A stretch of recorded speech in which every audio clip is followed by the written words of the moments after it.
we turn to Fred and Rose West, the serial killer couple behind the notorious House of Horrors at 25 Cromwell Street in Gloucester. Between 1967 and 1987, the Wests tortured and murdered at least 12 young women and girls, including members of their own family. Journalist and author Howard Soons, who broke major stories on the case and coined the infamous nickname, returns with the Fred West Tapes, a new book featuring unseen police interviews, exclusive family testimony and chilling revelations. Soons also presents a hit podcast and features prominently in the Netflix series Fred and Rose West, a British horror story which brings a new generation face to face with one of Britain's most disturbing true crime sagas. And he joins me down the line. Hello, Howard, how are you?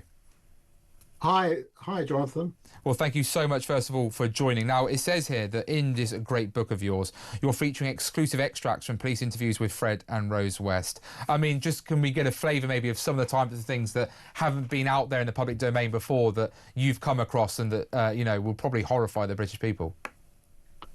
Well, Fred West spoke to the police at great length, very unusually for a murder suspect. He didn't say no comment. He decided just to talk and talk and talk. And there's over 100 hours of police interview tapes, which the public hadn't heard or seen. A few extracts were in the trial in '94. But recently I gained access to all of them. And we used extracts in the Netflix series, which I produced, the Fred and Rose, the British horror story, which has been a huge international hit for Netflix. Over 100 million people have seen it. And this book, the new book, the Fred West Tapes, is me turning that into a book and of course, we can't use all the tapes in Netflix. There's not space on television, so there's more space in a book. So we hear Fred for the first time telling the whole story in his own words, confessing to the murders, talking about his childhood, his marriage to Rose, his partner in crime. And there's this cat and mouse game between him and the detectives. He's telling them things, but he's also not telling them the whole truth. He's making things up. So it's a labyrinth of lies and extraordinary claims, some of it very, very disturbing, graphic. And he talks about, but fascinating. Everything is fascinating because you hear him and you get to know him by listening to his voice and reading his words, because he speaks in a very particular way. He's a country boy from Herefordshire, semi-literate, a farm worker, and he speaks like someone from 100 years ago, like he's come out of a Thomas Hardy novel, but he's talking about murder and incest and rape and sexual torture in a matter-of-fact way, and the whole thing is totally extraordinary. When it comes to, obviously, as you say, those tapes that you've been bringing to light about what it is, you said there, obviously, that he was sort of telling the truth, but also spinning a labyrinth of lies. Why was he at that stage, as you say, opening up, but also spelling mistruths? Was that to try and throw the police off? Was it, as you say, just about him sort of having fun at the end after knowing that he was ultimately going to be sent down? Well, the book opens with Fred walking into the police station and saying, "Why are you at my house with a search warrant about to dig up my garden?" And they say, "We're looking for your daughter, Fred. She's missing, been missing for years. We think she's buried in your garden." And he says, "Oh, no. No, she's alive. I've seen her. She's in Birmingham." So he starts denying it. And he tries to brazen it out. And then he goes home and he sleeps on it. And he thinks, well, they're going to dig anyway. They're probably going to find her. So the next day, he decides to make a clean breast of it. And he changes his story. He confesses. Yes, he has killed his daughter, his 16-year-old daughter, Heather. And so he's arrested and he starts talking. And the police say, "Well, is there any more, Fred? Anything else you want to tell us?" He says, "Oh, no, that's it." And then they start digging and they find some more bones in the garden. And they tell him they found some more bones. And he says, "Oh, yeah, there is another one." And then, in fact, there's a third one. But he says, "Oh, that's it. There's nothing else. You haven't got to look in the house." And so it's this kind of a process. And then suddenly they start looking in the house. And there's 5 in the cellar. And there's 1 under the bathroom. And then his stepdaughter's round the corner. And his ex-wife, his first wife, is in some fields where he grew up. And his first girlfriend, Anne, is in the same fields. So there's 12. But it comes out in dribs and drabs. And he's trying in his kind of Neanderthal way to manage this crisis. He's in a crisis. His life is falling apart. He's trying to protect his wife, Rose West, who he loves and wants to protect. but she's his partner in crime, but he doesn't want the police to know that. So he's playing this game. He doesn't play it very well, but you see him and you'll read in the book, chapter by chapter, we go through, we're in the interview room. So it's day 1, day 2, day 3.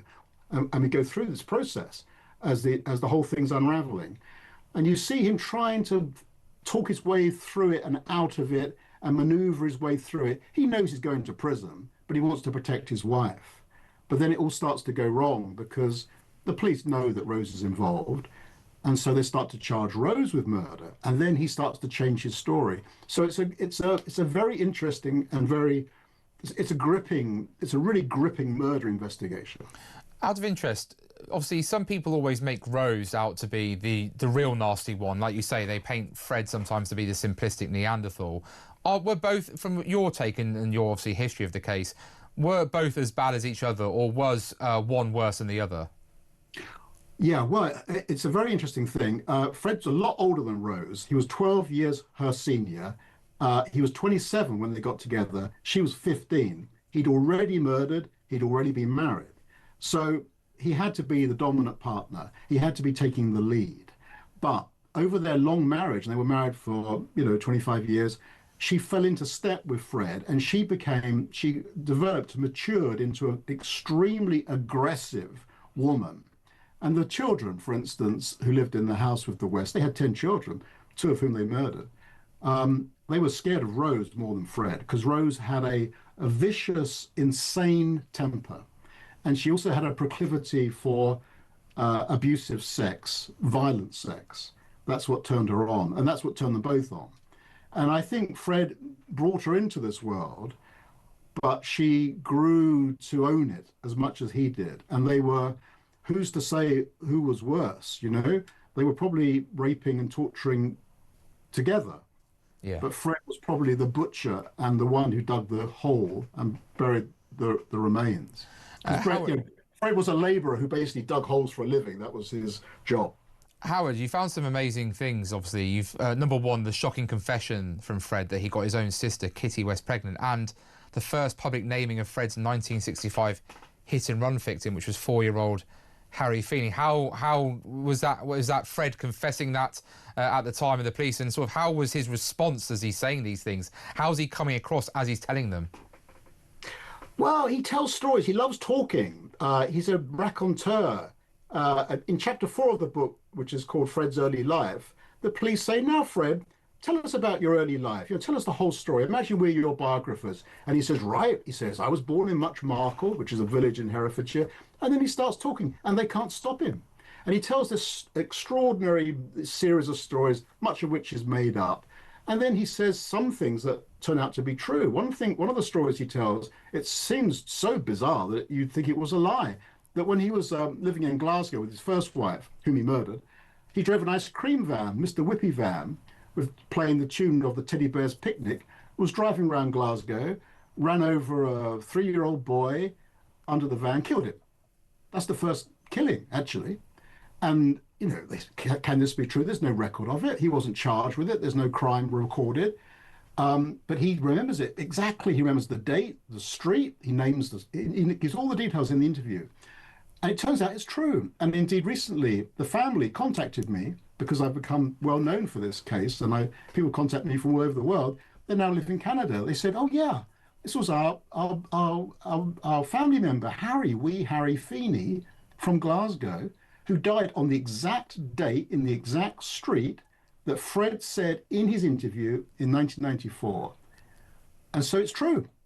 And the family always knew it was Fred, but they know Fred as the ice cream man who ran over and killed their boy. And then this is years and years, many years before Fred becomes Fred West, the mass murderer. It's one of the extraordinary revelations in the book. Fred's early life is very extraordinary. You alluded to his sister Kitty, whom he got pregnant. Tragic story. When she was 13, he was 19. And incest actually runs through the West case. Incest is one of the vices at the heart of the West case. All these crimes are sex crimes, and the Wests were turned on by peculiar, abusive sex. Well, Harry Soons, thank you so much for sharing us that news today. And please make sure, ladies and gentlemen, you get a copy of his book, The Fred West Tapes. Make sure that you go and get it soon. Available, published by Blink Publishing in hardback and audio and e-back too.